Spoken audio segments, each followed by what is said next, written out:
Hello guys, welcome back to our YouTube channel Alpha Tech is education. जैसा कि guys हमने पिछली video में देखा था जनरेशन्स ऑफ कंप्यूटर। अब उसमें हमने 5 पीढ़ी देखी थी जो लास्ट थी 1990 से अब तक। अब देखेंगे हम, जैसा कि आपको सब हेडिंग दिख रही होगी, नेक्स्ट जनरेशन ऑफ कंप्यूटर, मतलब जो अभी आने वाली है आज के बाद से। तो उसमें होंगे, पहला होगा नैनो कंप्यूटर। नैनो कंप्यूटर ये पता है ना, 1 नैनोमीटर, हम लास्ट प्रीवियस वीडियो में बताया था। 1 nanometre is equal to 10⁻⁻9 metre. ये होंगे, इसमें नैनो ट्यूब का इस्तेमाल किया जाएगा, जिसके प्रयोग से अत्यंत छोटे व विशाल क्षमता वाले कंप्यूटरों का विकास की परिकल्पना की गई है और इसमें एटॉमिक स्ट्रक्चर का प्रयोग किया जाएगा। फिर उसके बाद है क्वांटम कंप्यूटर। क्वांटम कंप्यूटर, इसमें होगा इलेक्ट्रॉन्स की उपस्थिति होगी इसमें, और इलेक्ट्रॉन्स का प्रयोग कर मानव मस्तिष्क से भी अधिक तेज कंप्यूटर बनाया जाएगा और इसमें मेमोरी क्यूबिट में मेज़र की जाएगी। इसके पहले किस में मेज़र करते थे हम? इसके पहले हम कॉमन बिट में मेज़र करते थे ना। अब इसकी मेमोरी क्यूबिट बिट में मेज़र की जाएगी, मतलब ये अभी परिकल्पना है कि ऐसा कंप्यूटर आएगा। और क्वांटम कंप्यूटर, एक बात आप नोट कीजिए कि ये बहुत इंपॉर्टेंट है, अक्सर एग्जाम में पूछा जाता है कि इसमें इलेक्ट्रॉन्स का प्रयोग कर मानव मस्तिष्क से अधिक तेज वाला कंप्यूटर बनाया जाएगा, मतलब जो मानव मस्तिष्क से भी अधिक तेज कार्य करेगा। फिर उसके बाद डीएनए कंप्यूटर, इसमें जैविक पदार्थ डीएनए और प्रोटीन का प्रयोग किया जाएगा। इसका उपयोग किस लिए किया जाएगा? डेटा संरक्षित व सुरक्षित रखने के लिए इस कंप्यूटर का प्रयोग किया जाएगा और इसका अन्य नाम है बायो कंप्यूटर। ये भी एग्जाम में आ सकता है कि डीएनए कंप्यूटर का अन्य नाम कौन सा है, या फिर बायो कंप्यूटर को और किस अन्य नाम से जाना जाता है, तो वो है डीएनए कंप्यूटर, है ना। और आप जीएस के लिए एक पॉइंट नोट कर लीजिए, डीएनए का फुल फॉर्म क्या होता है? Deoxy ribo nucleic acid. Deoxy ribo nucleic acid, है ना। फिर इसका नेक्स्ट कंप्यूटर है केमिकल कंप्यूटर। इसका उपयोग किसके लिए किया जाता है? गणना के लिए, और इसमें पदार्थ के रासायनिक गुणों व सांद्रता का प्रयोग किया जाता है। सांद्रता को इंग्लिश में बोलते हैं कंसंट्रेशन का प्रयोग किया जाता है। फिर उसके बाद हम देखेंगे सांद्रता को बोलते हैं कंसंट्रेशन इंग्लिश में, है ना। तो उसका प्रयोग करके केमिकल कंप्यूटर बनाया जाएगा। दूसरा पढ़ेंगे हम कार्य पद्धति के आधार पर, है ना। इसमें होती है 3 एनालॉग, डिजिटल और हाइब्रिड कंप्यूटर। ये है इसका कार्य पद्धति के आधार पर वर्गीकरण कर रहे हैं इसमें हम। इसमें प्रथम है एनालॉग कंप्यूटर। अब देखिए ये कंप्यूटर होता क्या है? समय के साथ लगातार परिवर्तित वाली भौतिक राशियों को एनालॉग राशि कहते हैं।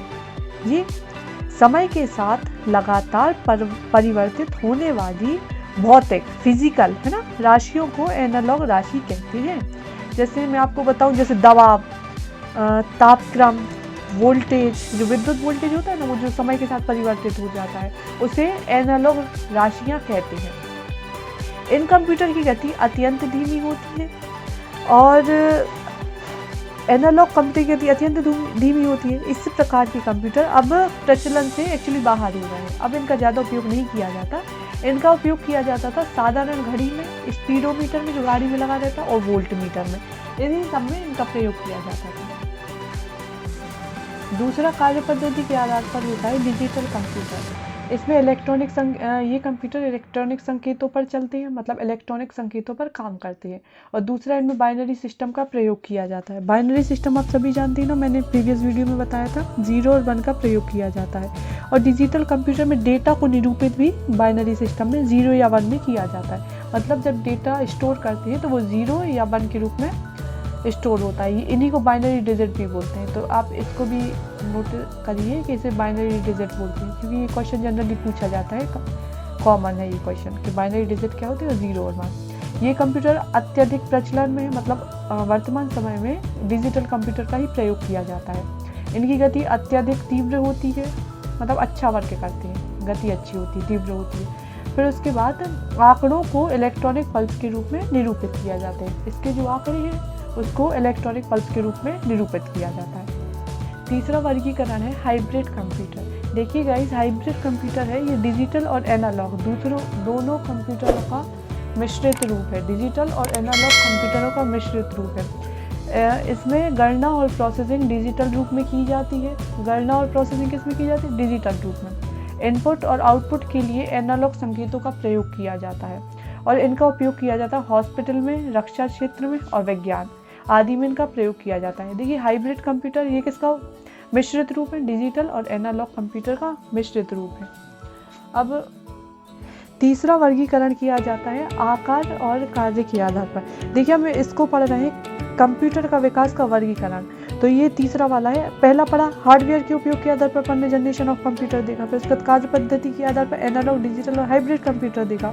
उसके बाद तीसरा वर्गीकरण है आकार और कार्य के आधार पर। इसमें 4 में डिवाइड किया गया है, main frame computer, mini computer, micro और सुपर कंप्यूटर। सबसे पहले देखेंगे हम मेन फ्रेम कंप्यूटर। देखिए जो मेन फ्रेम कंप्यूटर होते हैं ये मुख्य इसमें कंप्यूटर में मुख्य कंप्यूटर एक केंद्रीय स्थान पर रखा जाता है ना, एक केंद्रीय स्थान पर रखा जाता है जो सभी डेटा और अनुदेशों मतलब इंस्ट्रक्शंस को स्टोर करता है। उपयोगकर्ता डंप टर्मिनल के माध्यम से जुड़ता है। इसमें जो उपयोग करता है वो डंप टर्मिनल के माध्यम से मेन फ्रेम कंप्यूटर से जुड़ता है तथा केंद्रीय डेटाबेस और प्रोसेसिंग क्षमता का उपयोग करता है। केंद्रीय डेटाबेस और प्रोसेसिंग क्षमता का उपयोग करता है। मेन फ्रेम में कंप्यूटर का आकार काफ़ी बड़ा होता है। इसमें डेटा स्टोरेज की क्षमता अधिक होती है। डेटा प्रोसेस करने की गति तीव्र होती है।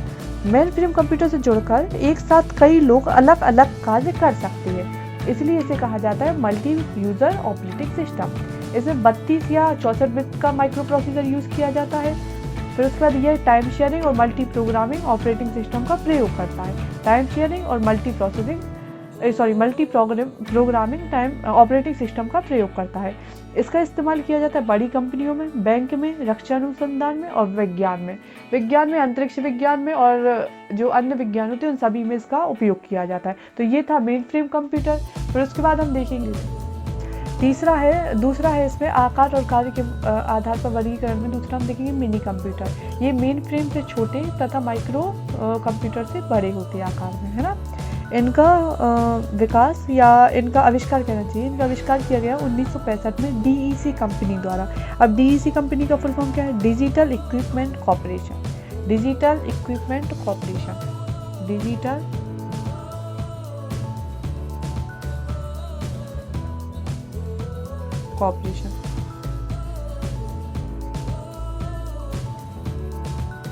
द्वारा किया गया 1965 में। फिर उसमें एक से अधिक माइक्रो प्रोसेसर का उपयोग किया जाने लगा। इसकी वजह से अब जब इसमें एक से अधिक माइक्रो प्रोसेसर का प्रयोग किया जाने लगा तो इसकी वजह से संग्रहण क्षमता और गति अधिक हो गई इन कंप्यूटरों की, और इन कंप्यूटर में कई व्यक्ति एक साथ काम कर सकते थे।